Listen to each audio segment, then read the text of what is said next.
From the station working for you, this is Good Morning Indiana, streaming now. It's 5 o'clock here on your Friday morning. Good morning to you. I'm Nicole Griffin. Nicole, good morning to you. I'm Rafael Sanchez, and these are your headlines on this October the 30th. Really, with everything going on with the pandemic, I'm trying to encourage folks to come back downtown and patronize businesses down here. An effort to bring back businesses to downtown Indianapolis. How one organization is working to make you feel safe in the heart of the capital city. A breast cancer survivor is using her experience to give back to her community. Our Kelsey Anderson shows us how she's helping to provide a safe place for women going through what she did years ago. We want to welcome you in here to Good Morning Indiana on this Friday. Good morning, Raphael. It's good to see you. Nicole, well, it's always great to see you. Lord Casey's off, and it's always great to have you as part of the family. And Todd Clausen, I did not have to borrow a kayak yesterday from my neighbor, but I may have to borrow a space heater this morning. Yeah, you know, it is chilly, so we've kind of transitioned from all that rain being the headline yesterday. Thankfully, we didn't have too much in the way of flooding. We got that nice little break there in mid-afternoon from the heavy rainfall. To now, the headline is all about the temperatures, not only today, but in the coming days. And as you'll see in your 7-day planning forecast, the temperatures are really up and down over the next 5 to 7 days. 38 right now in Indy as well as Peru. There's a pretty strong breeze out there this morning, and that's resulting in wind chill values that are down below freezing in Lafayette as well as Indianapolis, where it feels like 30 degrees, feels like 31 currently in Peru. So you definitely need to bundle up this morning, but thankfully we are dry. It's been a very, very wet week and overall a wet month for us here across central Indiana, but we get an opportunity to dry out today all the way through at least the middle of next week. That is the good news.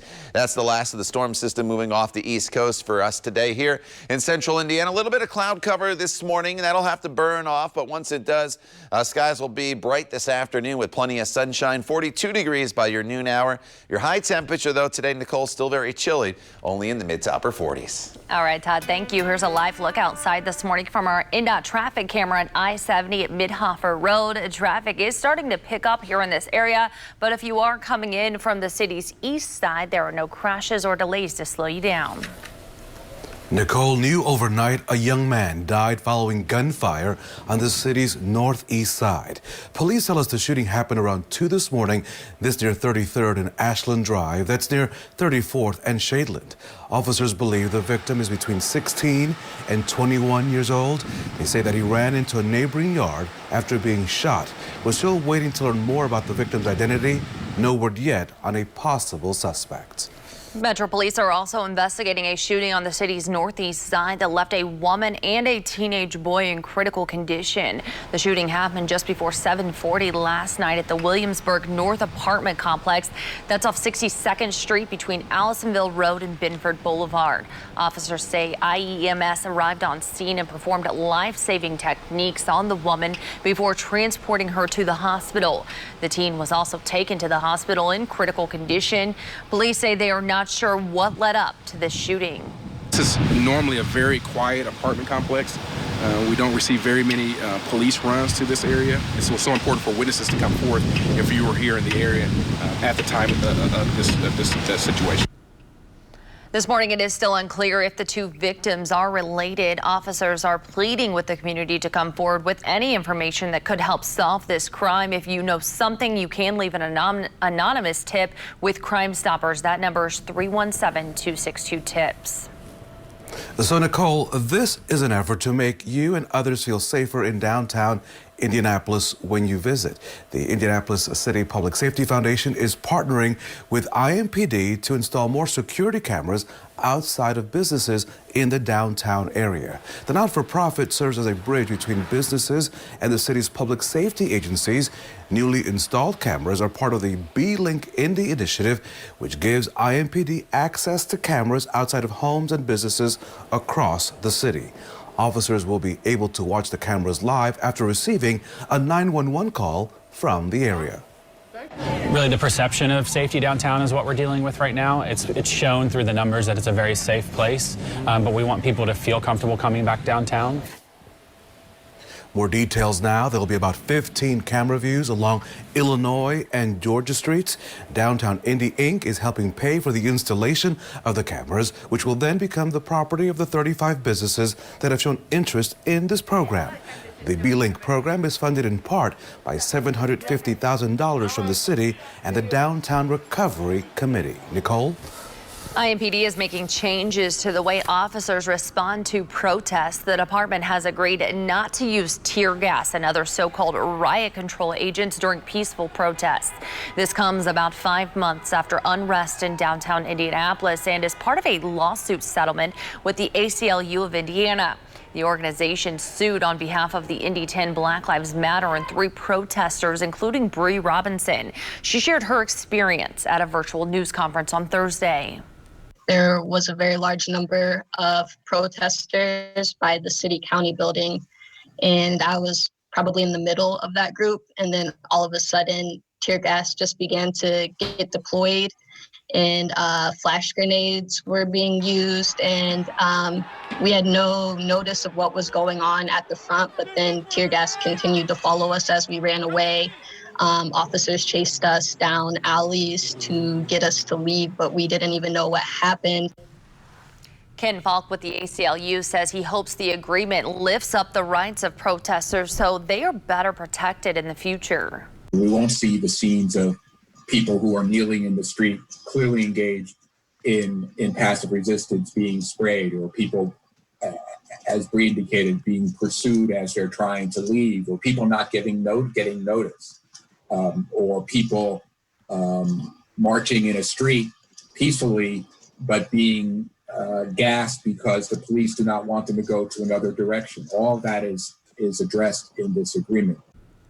The settlement still allows IMPD to use riot control measures in certain circumstances, like immediate threats of serious injury or death. In a statement, the department says the tactics recommended by the ACLU were already part of training, but now they are in writing. The statement also says, quote, "It is our hope that this agreement brings us one step closer to healing the division in our community and building the types of police neighborhood partnerships that reduce violence and create a better Indianapolis for all to enjoy." Raphael. Nicole, here's a troubling situation. WRTV Investigates has learned that falsified drug screenings may have been used to remove children from their homes and in some cases even caused some parents to lose their parental rights. The Indiana Department of Child Services says the problems are linked to Tomo Drug Testing, a subcontractor of Redwood Toxicology Laboratory. And that's the company DCS uses to process drug screens from parents, guardians, and in some cases, juveniles. Those screenings are used when there's an allegation of substance abuse or an indication that substance abuse may be a factor in the report of child abuse or neglect. A spokesperson for the department says Redwood is now doing an internal investigation to determine the impact to individual cases. Now to the latest on the coronavirus pandemic here in Indiana. Another record-setting day for new cases. The state health department reports more than 3,600 new cases of COVID-19. That's the highest single-day number since the state since the state began reporting cases. To date, 172,730 Hoosiers have tested positive for the virus. State health officials also report an additional 33 coronavirus deaths. That brings the total number of Hoosiers who have died with the virus to 4,024. As of this morning, the state says 26.8% of its ICU beds are available. That's a drop from Wednesday when 29% of the beds were open. 78% of the state's ventilators remain available. The time now is 5:09, and the state's largest school system is not among those participating in Indiana's COVID-19 school dashboard. Currently, IPS is disclosing every Monday online the number of COVID cases and quarantines at each of its schools. The district says its students have only been back for in-person learning for just 2 weeks, and they want to focus on making sure that their COVID protocols are set and are being followed consistently with their families. That's our constituency that we're most concerned with, making sure they know what's happening in their particular school community and that we're giving them that information. So that's been the focus for my school leaders right now. We are certainly not opposed to participating, but in terms of where I want our team to be prioritizing our time, it's in getting those communication protocols correct. The superintendent says that she works very closely with the Marion County Health Department, and she says her leadership team will review when to participate in the voluntary state reporting system. October is Breast Cancer Awareness Month, and this morning WRTV's Kelsey Anderson is talking to a survivor about how she's now giving back, helping women dealing with something she went through 19 years ago. Whether it be a wig, a prosthetic, or a bra, here at the Women's Health Boutique at Ascension St. Vincent, they are helping breast cancer patients and breast cancer survivors gain even more confidence and get back to their daily lives. It was in my lymph nodes. I had chemo, radiation, and a full mastectomy at 36. Karen Albion is a 19-year cancer survivor. It was terrifying. Luckily, I had a great home support system. I had a kindergartner and a third grader at the time. I just wanted to get through it for them and for my husband. 9 months later, Albion tells me she was cancer-free. Now she works here at the Women's Boutique at Ascension St. Vincent. I feel like I can really give back to the community of women that are going through what I did. Leah Madera is the manager of the boutique, and she says they help women at every stage of their breast cancer fight. They'll come in and be fitted for their post-surgical garments that help with recovery, help with strain management, and then we'll see them at various stages along their journey. We'll see them sometimes if they're having chemo, we'll help them with wigs. If they are having radiation and they've triggered lymphedema, we'll see them for those garments.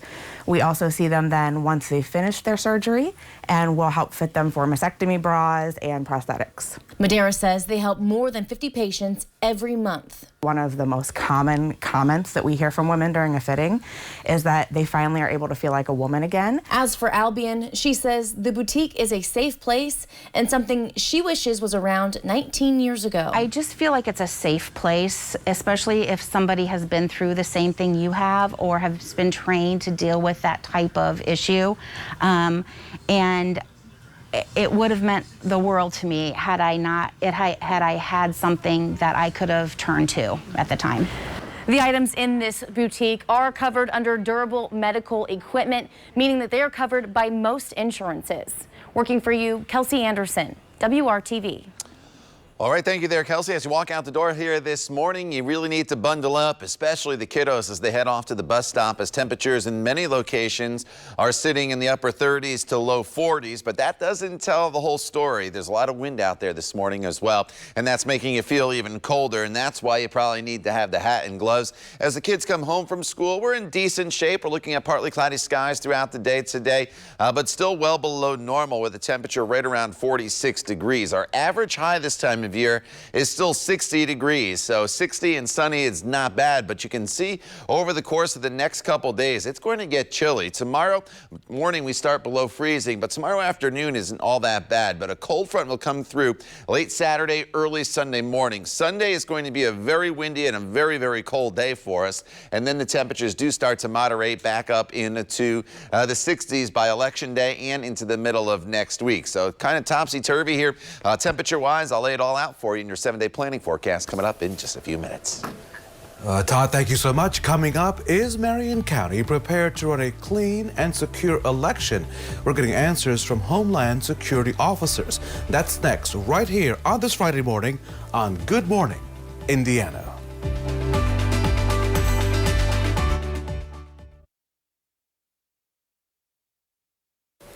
Making sure that our election is secure is part of our Democracy 2020 coverage this morning. Homeland Security, city and state officials say they're doing everything that they can to make sure that this election goes off without a hitch. They're especially vigilant because of the high volume of early voting. That's why all 187 voting sites across Marion County are being monitored closely. We don't have any information that anything's going to happen on election day that's going to keep people from voting or anything like that. You know, the main thing is that we're still in basically a pandemic. So making sure you wear your mask, try to keep that social distancing. I know that sometimes you get the accordion effect on the lines and stuff like that. And be patient and give yourself time. That's the word from Metro Police. Usually several agencies like the FBI, IMPD, and state police monitor elections from their own home bases. But this year, representatives from those groups will be working together at the Homeland Security Operations Center on the east side of Indianapolis. While uniformed officers will not be at polling sites, Metro Police says they will have adequate staffing to respond to any and all polling sites if something comes up. Nicole?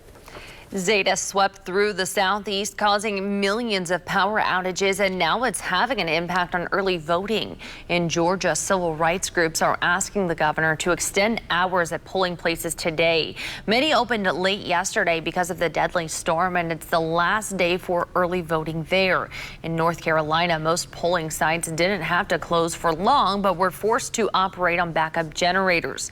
Meanwhile, in Louisiana, where Zeta hit the hardest, the governor says he's giving polling places high priority when it comes to turning the power back on.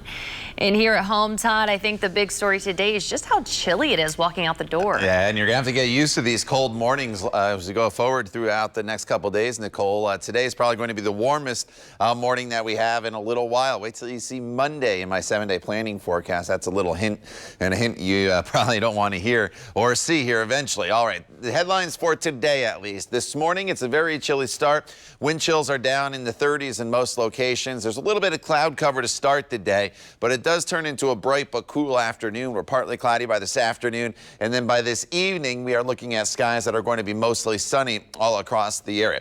And these are actual temperatures: 38 in Indy, 36 in Martinsville, Greencastle, as well as Lafayette. A little warmer because a little more in the way of cloud cover still in Muncie as well as Connorsville at 43 degrees. But the winds are gusty out there, and as a result, it feels like it's 30 degrees right now in Indianapolis. So that's something that you'll have to contend with here throughout not only this morning, but it remains fairly breezy throughout the entire day.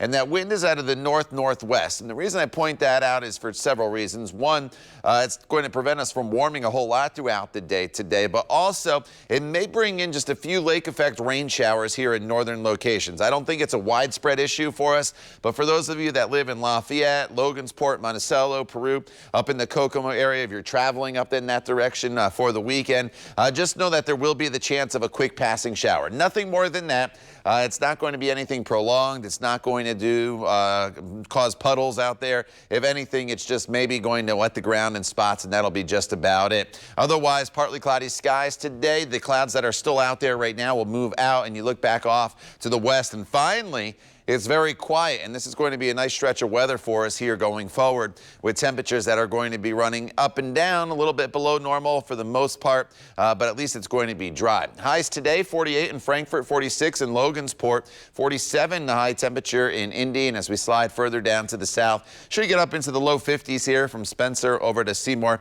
and into the Columbus area. This evening, if you have plans, Friday night, temperatures will be falling back down into the 30s very, very quickly under a clear sky. You definitely need to bundle up tonight, and then temperatures as we head into tomorrow morning going to be at or below freezing in most locations. So you're really going to have to bundle up throughout the day tomorrow, at least to start. And as the day goes on, though, we do warm it up into the 50s. It's a nice sun-filled day for us.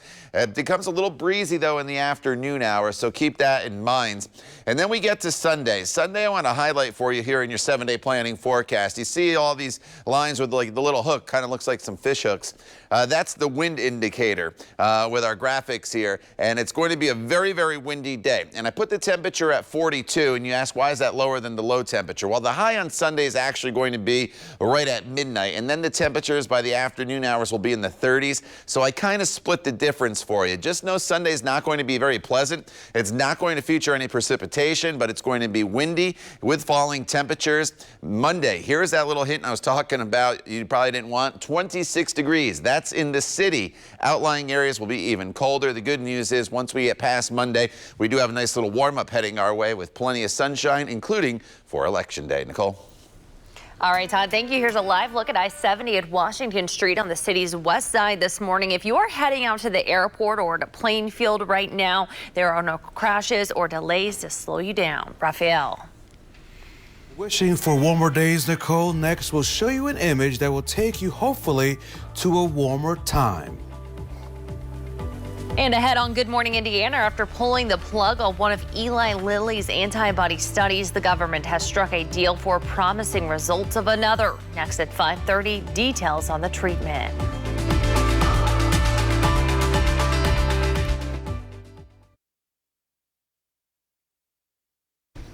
Who's ready for May? This morning we are getting a first look at the logo for the 2021 Indy 500. It features an outline of the Speedway's iconic pagoda. The three flags on top represent the drivers that qualify on the front row, and the dark blue color matches the Indiana state flag. May 30th is race day next year, and we are already counting down. So excited, guys. I am ready. Listen, I have the cooler ready. I knew it. I have the box lunch ready. I am ready to head out to the track. Todd Clausen, all I need is 30 more degrees on that forecast. Can you help a brother out? Oh, we have a bunch of time to work on that, Raphael. So that is the good news. But yeah, especially after missing the 500 in May. I know they ran in August this year. We're looking forward to getting it back on its original Memorial Day weekend schedule. All right, outside right now, as Raphael kind of alluded to, the temperatures are chilly here this morning. We're in the 30s, and that's the way we stay at least through about 10, 11 o'clock this morning. So you're going to need to bundle up, especially if you're getting in line early for early voting here this morning before the sun comes up. It is going to be chilly. The good news is the morning clouds burn off, and we have a lot of sunshine here throughout the day today. It's a bright day, a good opportunity for us to dry out. Even with the sunshine, know that north wind is going to keep the temperatures in the 40s throughout the afternoon hours. We're a little bit warmer on Saturday for your weekend. We'll break that down for you coming up when Good Morning Indiana continues right here on WRTV.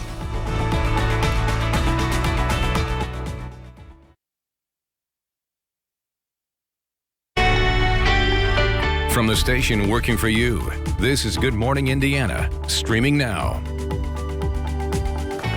Now at 5:30, a sign greeting voters in Delaware County says masks are not needed to vote. Working for you, we're looking at why polling places can't enforce the statewide mandate. And new information on the Dreon Reed case, why a federal judge says Reed's family cannot continue a wrongful death lawsuit against IMPD. Thanks for joining us here on Good Morning Indiana. I'm Nicole Griffin in for Lauren Casey on this chilly Friday morning. Nicole, good morning to you. After all that rain, Todd Clausen, after all that wind, it is now time to clean the gutters here in Franklin. I could use someone as tall as you to help me on that ladder. So, Nicole, I'm always offering to get Todd and Lauren to come down for lunch. And so if you want to come down and help with some gutter cleaning, I might be busy. On me. I think I might be busy too this afternoon, Raphael. So you know, lunch sounds good. Yeah. I mean, We'll be gutter there for cleaning that. doesn't sound too appealing, especially on a day with temperatures in the 40s. So good luck to you, though. Tomorrow will be warmer, so get up there on the ladder. Probably the top rung for you, probably. All right, outside right now, we are going to be dealing with chilly temperatures. You need the sunglasses for later on this afternoon. Not so much this morning, but as we get into the afternoon hours, it does brighten up. Medium weight jacket and the hat and gloves needed here this morning, at least in some areas, if we've fallen into the 30s. And we're dealing with wind out there as well. So wind chill values are at or below freezing in some locations. But here's the good news, and Raphael alluded to this. It is dry out there. So we have a good opportunity to dry out not only today, but in the coming days ahead, as the overall weather pattern has finally kind of shifted here across not only central Indiana, but the United States. It's going to be much more quiet for about the next week or so. Partly cloudy skies this morning into the noon hour, and then mostly sunny this afternoon. Turns into a bright day for us, but just chilly out there with highs only in the mid-40s. Nicole. All right, Todd, thank you. Good morning to everyone waking up with us in Hamilton County. This is a live look at US 31 at Main Street. If you are traveling downtown from Carmel right now, it looks like you are in for a smooth commute. No crashes or delays to slow you down right now. Nicole, new overnight, a man has died following a shooting on the northeast side of Indianapolis. This happened around 2 this morning near 33rd and Ashland Drive. That's near 34th and Shadeland. Neighbors say a young man ran into a neighboring yard after being shot. Medics later pronounced him dead at the scene. If you have any information about what happened, you're asked to call Crime Stoppers. In just a few hours, we will learn whether Lucas Oil Stadium can be used as an early voting site. The Marion County Election Board will hold a public meeting at 10 o'clock this morning on a proposal to add the home of the Colts as an early voting location. The board is made up of one Democrat, one Republican, and the county clerk. Indiana law requires a unanimous approval for the addition of an early voting location outside of the clerk's office. As of now, there are only 5 satellite sites in Marion County. Voters have waited in line for hours at each of them. And on Tuesday, it's Election Day live here at WRTV, your place for local updated coverage all day long from the polls. We're looking at key races, analysis, and results right when they come in. Look for us on the WRTV. Look for us on the WRTV app on streaming devices such as Roku, Apple TV, Fire TV, and Android TV. This morning, let's take you to Delaware County, where a Muncie man says he was just shocked to see a sign that said, telling voters that they did not need to wear a mask at the polls, despite, as you know, a statewide mask mandate. Dennis Everett took the picture at the Delaware County Government Center and shared it online. He says he just wants to know if it's allowed under the Indiana mask mandate. We reached out to the Secretary of State's office to get clarification. In an email response, a spokesperson says, in part, a voter cannot be required to wear protective devices or apparel as a precondition to appearing in person at the polls. To require them to do so would violate their constitutional rights. That does not sit well with Dennis. Even if there was a mandate and an individual just cannot wear a mask for some legitimate medical reason, they can always mail in their vote or mail it absentee. So I don't buy the idea that this is a mandate would keep people from voting. The CDC released recommendations for voters to stay safe while voting in person. They're similar to the guidelines for grocery stores. Wear a mask, stay 6 feet apart, and bring your own hand sanitizer. Nicole? Early voting numbers are still surging in Indiana. Despite rain on Thursday, people stood outside of the city county building in downtown Indianapolis waiting to exercise their right to vote. So far, more than 1,382,000 people in Indiana have voted early. The total number of votes cast is more than 49% of the final presidential vote in Indiana in 2016. Early voting runs through November 2nd. Election Day is November 3rd. The state setting another record high for daily coronavirus cases. The State Department of Health reporting 3,649 new cases. The trend shows a large increase over the past 2 months. The lowest point being one day in September with only 394 new cases. Indiana has reported more than 172,000 total cases since the pandemic began. 33 new deaths were also reported, bringing the state's total now past 4,000 Hoosiers.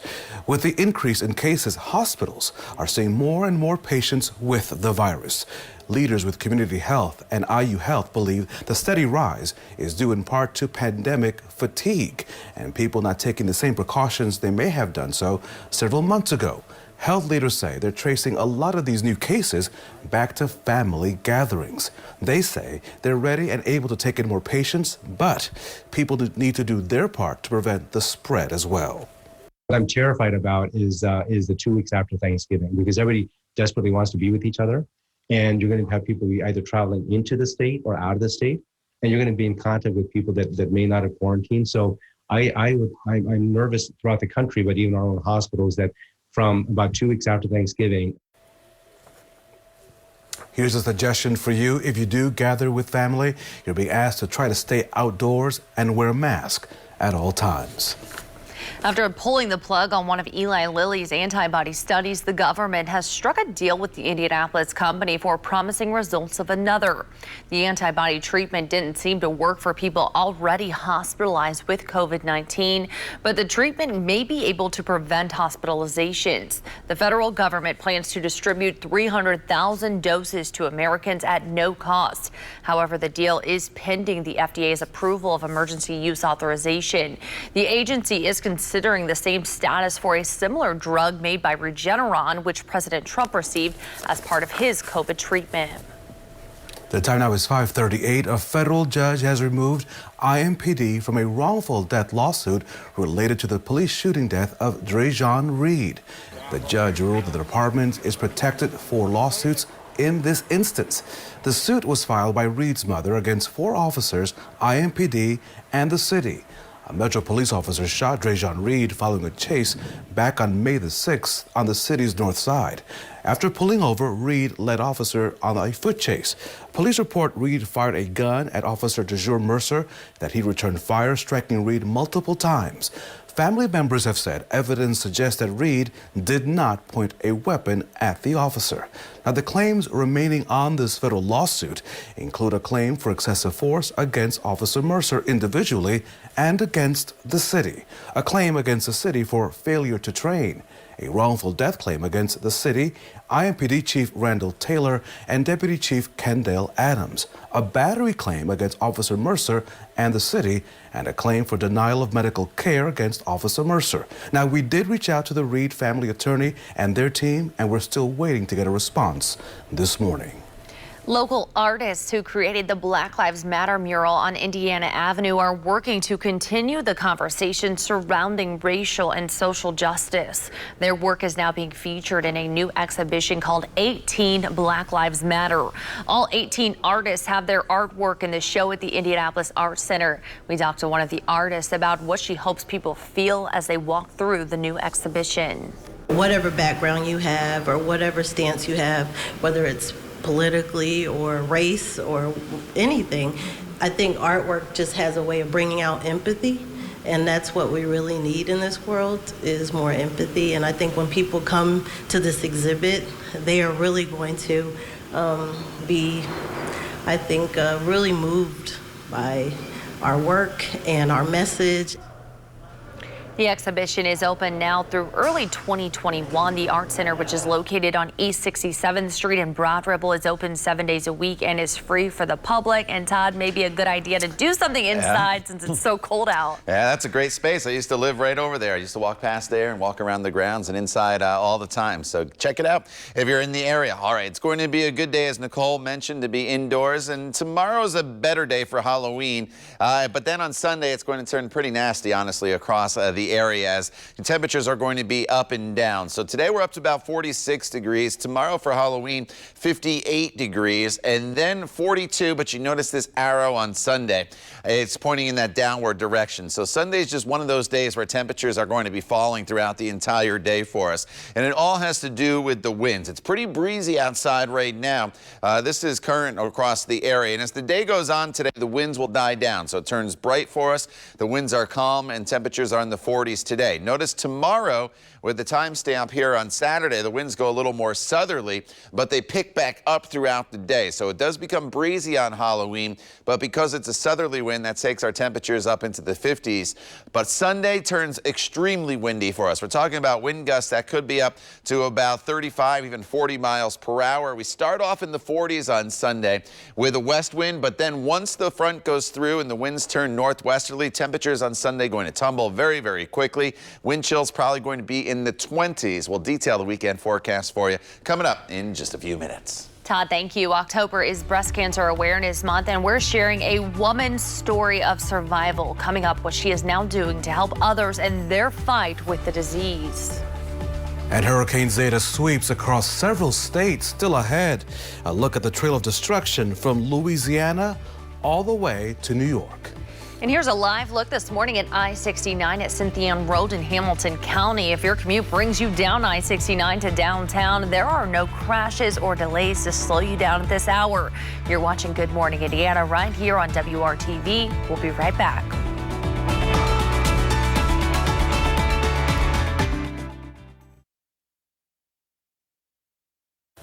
Welcome back to Good Morning Indiana. October is also Breast Cancer Awareness Month. And this morning, WRTV's Kelsey Anderson has a survivor story and how she is giving back.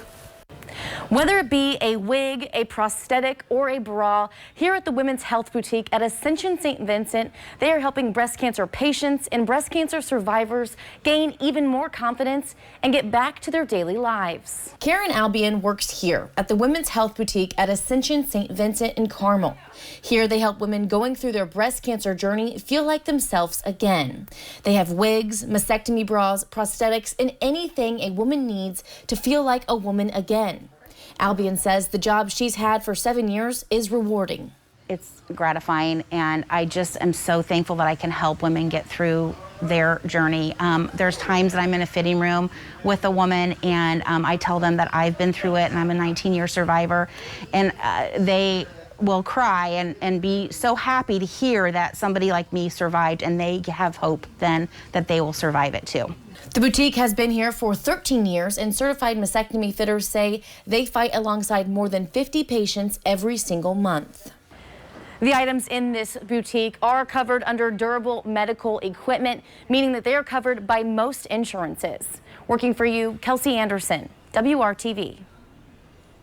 Kelsey, thank you. This morning, hospitals across the country are being warned about a new wave of ransomware attacks. The ransomware turns data into gibberish and can only be accessed once targets pay up. Security experts say cyber criminals have already targeted 5 hospitals this week. They say the hospitals' networks were likely targeted by a simple phishing scheme.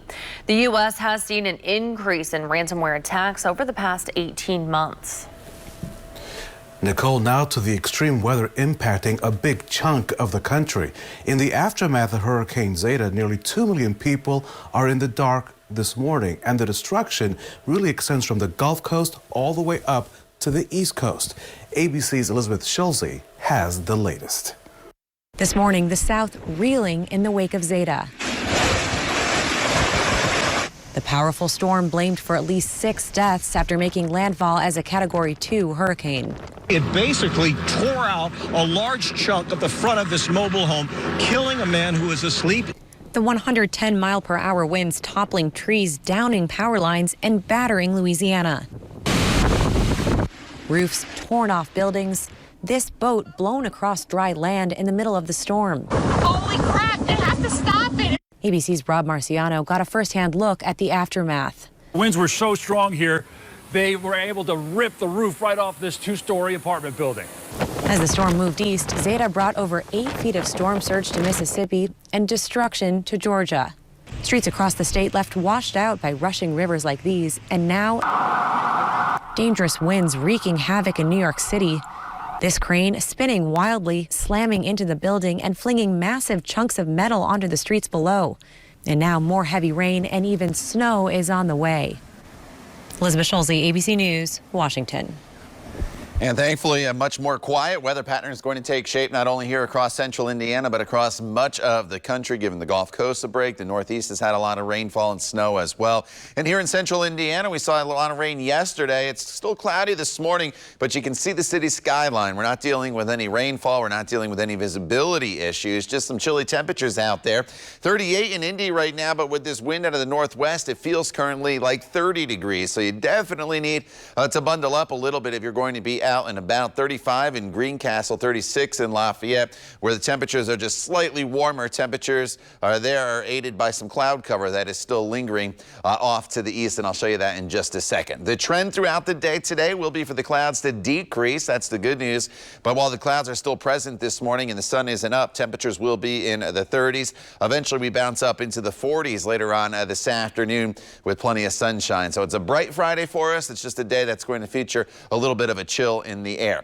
Here are those clouds that are still lingering off towards the east, but again, they'll start to depart here pretty quickly, I think, this morning as that storm system makes its way off the east coast and back to the west. There's not a whole lot going on.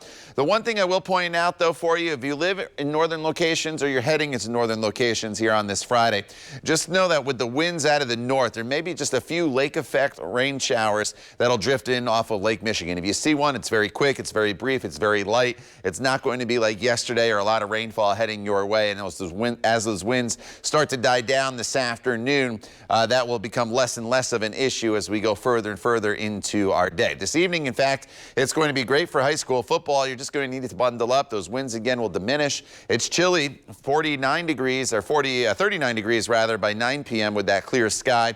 And then overnight tonight, we're going all the way down into the 20s in northern locations, right around freezing in Indy. So you definitely need to bundle up tomorrow morning, but Saturday turns into a decent day. It's a sun-filled day for your Halloween with temperatures climbing into the upper 50s. The one thing you will notice, though, is the wind will start to pick up a little bit tomorrow as a cold front approaches. And then the cold front will go through during the day on Sunday. It passes right around 7 a.m. Sunday morning, and that is going to drop the temperatures. Sunday is one of those days where the high is right at midnight. Most of the afternoon hours on Sunday, prepare yourself for this, are going to be in the mid to upper 30s. And when you factor in winds on Sunday that could be over 30 miles per hour, it's going to put wind chills easily down into the 20s. So it's a cold and windy Sunday, but the good news is we do warm up, and the good news for Election Day is it's dry. You have to wait in line with plenty of sunshine and temperatures in the 50s. All right, Todd, thank you. Good morning to everyone waking up and watching in Monrovia. This is a live look at I-70 just west of State Road 39. If you are driving downtown from Monrovia or maybe even Cloverdale, looks like traffic is traveling up to speed this morning. We will keep an eye on the roads and let you know of any slowdowns. Raphael. So, Nicole, more and more people are working behind these plexiglass or these plastic barriers to keep safe. But experts say that a number of things have to be kept in mind to determine if these are really effective. Airflow is the biggest factor when it comes to the spread of coronavirus. A researcher at the University of South Carolina says it's comparable to cigarette smoke. If the barrier is not set up correctly, those air particles could become trapped in those barriers themselves. Researchers also say the number of people behind the barriers at once also matters, as well as how often the barriers are cleaned. Purdue's head coach will be on the sideline this week after recovering from a positive COVID-19 test. Jeff Brom missed last weekend's home opener against Iowa as he quarantined. The Boilermakers scratched out a come-from-behind win at home with Brom watching from afar. It was unique. I haven't really experienced that before, nor probably do I look forward to ever doing it again because it just doesn't feel like you're a part of it a whole lot, and there's not a whole lot you can do. Well, this week, Purdue travels to Urbana-Champaign for a game against Illinois. So, Nicole, there is no need whatsoever for luggage on this flight. I'll tell you why.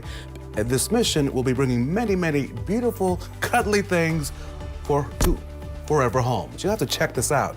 That's right after the break, right here on Good Morning Indiana.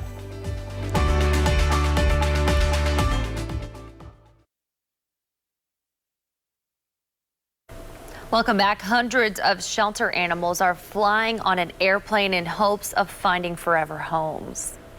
So this mission is called Paws Across the Pacific. That's a nice name, right? Paws Across the Pacific. And it's sending 600 dogs and cats from Hawaii to the mainland. The effort is being called the largest animal airlift rescue in history. The goal is to help free up shelters during this pandemic. And once they're checked by the vets, the furry flyers will be available for adoption, which is always a great thing, in the states of Washington, Oregon, Idaho, and Montana. And Todd, of course, we are very thankful that they're going to find forever homes. But if I were a cat or a dog, I would stay in Hawaii until April. Right? Given a choice. Yeah, you know, Given a choice. Stay there and in the warmth, that's for sure. Yeah, going to some chilly places there. Not all of them, but obviously some of them. All right, temperatures in the 30s here this morning in most locations. Muncie, you have a little more in the way of cloud cover, so you're slightly warmer at 41. 35, though, in Indy right now. 34 in Logansport, but radar is completely quiet, so that's good news for us. You don't have to worry about any precipitations. Despite the cold start, it turns into a decent afternoon. The winds will calm down, the clouds will decrease, and we get that opportunity to dry out after all that rainfall yesterday. Today's high temperature, that gets up to 46 degrees. More on your weekend forecast and the latest news headlines coming up when Good Morning Indiana continues at 6 a.m. We hope to see you then.